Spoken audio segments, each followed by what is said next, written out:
Kwa mwaka huu tumepata migogoro miwili tu, mikubwa miwili. Ni migogoro ambayo nadhani mimi ndio huwa nasababisha. Hata ofisini wanasemaga bosi, ili ni wewe umesababisha. Sasa sisi tunaweza kuprocess hati za wateja. Tunakuta pana umiliki. Mbona tulifanya uchunguzi palikuwa hapana umiliki? Sasa umetoka kuangalia ni jina la na yule bosi aliyetuuzia. Kumcheka sasa, mlisema viwanja sio vya kwangu. Niliamua ni process hati. Nyinyi kama Lapex mmekuwa mkitoa sana elimu juu ya umiliki na issue za viwanja. Lakini pia nakunukuu, kuna siku ulisema kwamba migogoro ya ardhi Tanzania haiepukiki. Sasa tabii utanieleza ni kwa nini haiepukiki, lakini pia kwa sababu nyinyi ni mko kwenye hii idara, nyinyi kama Lapex mko kwenye uzaji wa viwanja. Nataka kuambia mwaka huu wote mpaka hapa mmekutana migogoro mingapi ya ardhi?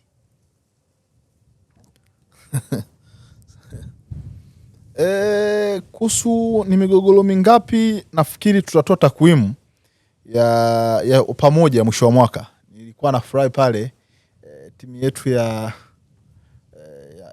site walikuwa wanafanya tathmini ya kwa ajili ya kutoa takwimu viwanja vingapi tulivyouza, watu tuliwasaidia hivyo. Lakini ukisema ni migogoro mingapi tumekutana nayo, nitasema mingi sana. Kwa nini mingi? Mingi kwa sababu sisi ardhi ndio maisha yetu ya kila siku. Lakini pili ni kwamba tuna huduma yetu maalum inaitwa uchunguzi au due diligence ambao tunaitoa kwa watu. Kwa hiyo watu wengi wanakuja ofisini kwa ajili ya sisi kuwasaidia wanapotaka kununua ardhi, kuwafanyia uchunguzi na kuandalia ripoti maalum inawasaidia kufanya maamuzi aidha wanunue au wasinunue. Sasa kwenye migogoro mingapi tumekutana nayo, nitasema mingi sana kwa sababu ya aina ya wateja tuliowapata mwaka huu, kwa sababu hii ni huduma mpya ya kuwafanyia watu uchunguzi. Imeleta matunda mengi sana kwa sababu watu wameipokea vizuri. Kwa ni migogoro mingi. Lakini tukijikita labda sisi kama ofisi kwa maana ya biashara yetu ya ardhi ya kununua nyumba, viwanja na mashamba au kuuza, tumekutana migogoro mingapi? Kwa mwaka huu tumepata migogoro miwili tu, mikubwa miwili. Na yote hii ni migogoro ambayo sio ya kutapeliwa au ya kuzurumiwa. Ni migogoro ambayo nadhani mimi ndio huwa nasababisha. Hata ofisini wanasemaga bosi, ili ni wewe umesababisha, kwa sababu ya ushikaji au ubinadamu. Kwa maana ya mimi huwa na encourage watu kwamba unapokuwa unanunua ardhi, haijalisha na kuuzia ni nani, awe ni rafiki, bosi, ndugu, don't trust him or her. Na nakamsemo kwa Kirashia nakapenda sana, ni proverb moja ya Kirashia inasema trust but verify. Kwamba ni kweli anakuuzia rafiki yako au ndugu yako, muamini lakini thibitisha. Kwa mimi huwa na kidogo, na mimi kama binadamu huwa kananikimbia kidogo.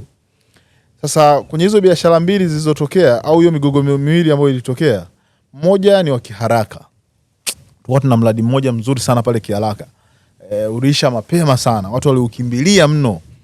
Lakini ile biashara watu wamechelewa kupata hati, ndio mgogoro mkubwa wa kwanza ambao tuliupata. Na challenge ni kwamba lile eneo lilikuwa ni la mirathi. Ni familia wako watano, baba wao aliwaachia. Kwa hiyo sisi tulipata kazi ya kupanga na kupima. Walitupa hiyo kazi kwa sababu sisi pia tunapima.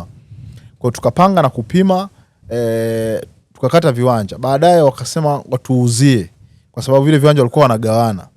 Kwa kwenye kutuuzia vile viwanja, tuliwalipa ndugu watatu fedha. Wote tukamalizana nao. Wawili hawapo Dar es Salaam. Mmoja yuko nje ya nchi, mwingine yuko mkoani. Sasa hao wawili kwa sababu hawakulipwa, na mimi nikawa bahati mbaya mambo yangu ya siasa. Nilifanya kitu ambacho hakiko sawa. Nika nimekimbia. Kwa hiyo siku authorize payment za watu wawili. Kwa hiyo delay ilivyotokea, wakaja na resolution ya pamoja kwamba wakaanza kama kugombana wale ndugu. Hao watatu tuliowalipa wanashutumiwa kwamba labda kuna deal wamechonga na sisi, ndio maana wao wamelipwa mapema, hao wawili hawajalipwa.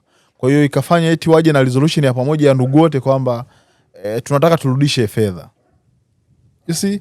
Kwa hiyo wakasema bana, sisi tumekubaliana kama familia tunataka turudishe fedha, lakini pili tunaona hela tuliokuuzia wewe ilikuwa ni ndogo. Kwa ndo mgogoro huu ambao ni mkubwa wa kwanza ambao nilipata ofisini, na we are grateful. Baada ya kuwa nimerudi sasa hivi tumeuzungumza, tumesort, na nadhani Jumatatu ijayo mmoja wa wanafamilia yuko nje ya nchi, ndio tunamsubiri huyo ili tukae pamoja ili waandike ridhaa, tujadili, tumalize, kwa sababu mwanasheria wangu anataka kulipeleka mahakamani na nini. Mimi naaminigi kwenye mazungumzo, maridhiano, tuzungumze, tujadili. Pamoja na kwamba umeleta hiyo sisi tulikuuzia hela ndogo, sasa hivi tunaona tukuuzie hela hii na nini. Kwa tuko kwenye hayo mazungumzo. Kwa hiyo ni mgogoro mmoja wa kwanza ambao tulipata. Mgogoro wa pili ni kwamba tulinunua viwanja Vumilia Ukooni pale. Baada kwa tumenunua vile viwanja, alituuzia ni kidogo, ni mtu mkubwa. Sasa kwenye kutuuzia alikuwa hana hati miliki ya vile viwanja. Kwa wakati tunafanya uchunguzi kuweza kujua yeye ndio owner pale, amepateje, kwa sababu sisi we don't trust kwamba kwa sababu wewe tunakuamini.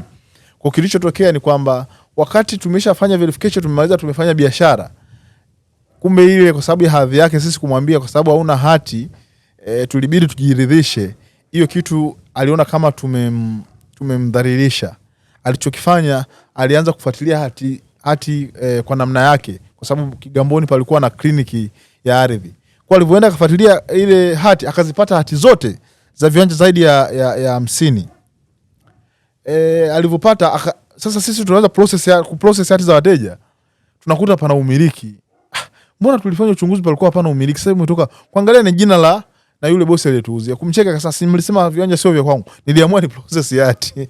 Kwa sasa kwenye process hati, unajua ukisha kuwa una hati, inamaanisha kuna zoezi la transfer. Kwa kwenye ule mchakato wa kutoa kwa mteja aliyetuuzia kwenda kwa wateja tuliowauzia, si ndio? Tukataka tuandike jina la yule mteja kwenda kwa wateja wetu moja kwa moja. Yule bosi akagoma. Akawa anataka tutoe kwake, tulete kwetu, alafu tupeleke kwa mteja. Kwa hiyo ni challenge ambayo pia imechukua muda, imefanya wateja pia kwa kuna delay ya kupata hati paka sasa hivi. Hiyo ndio migogoro mikubwa miwili ambayo sisi kama Rapex tumepata. Na ni migogoro ukiona ni ya namna tu ya utendaji na nini kawaida. Sio maana ya kutapeliwa sio au kuuza mara mbili. Hivyo ni vitu sisi hatuwezi kupata, kwa sababu tunapokuwa tunanunua huwa tunafuata procedure ambazo tumejiwekea, ambazo zinakusaidia kukuepusha na kuweza kutapeliwa au baadaye kuja kubomolewa au kuwaletea wateja shida hata ya kuwahamisha na nini, maana ni vitu ambavyo huwa tunakuwa makini sana. Kwa hiyo ni migogoro ambayo ukiangalia ni kama tu ni kauzembe kangu, naweza kukiri mwenyewe ni kauzembe kangu mimi, lakini huu wa pili ni bosi mwenyewe aliamua kufanya hivyo ambavyo alifanya. Kwa hiyo ndio migogoro miwili ambayo sisi tumepata, lakini sio kama wenzetu labda unakuta eti eneo la mtu mwingine au eneo la serikali au eneo la wazi.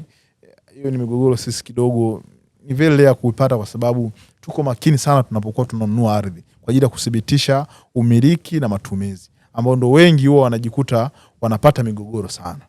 Hiyo ni migogoro miwili.